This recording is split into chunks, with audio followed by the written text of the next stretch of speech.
ભલ ઘોડા ભલ વાંકડા અને જોને હલ બાંધવા હથિયાર પણ ઝાઝી ઝાઝી ફોજોમાં ઝીંકવા એ તો મરવા એક જ વાર અરે રે રે રે એ તો મરવું એક જ વાર. બે લીટીના દુહા ઘણું ઘણું કહી જાય છે સાહેબ.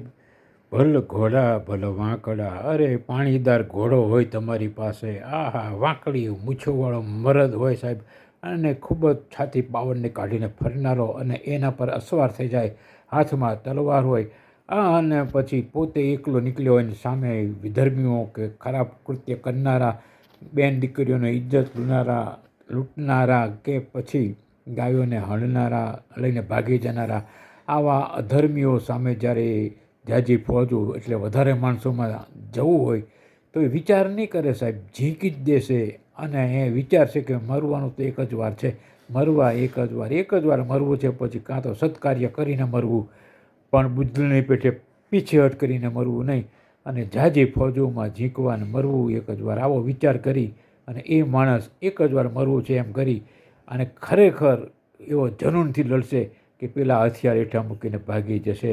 ઘણા માણસો હશે તોય એકલ મર્દ ખરેખર બહુ બહાદુરી બતાવશે. અને આ ખરેખર શૂરવીરનું કામ છે.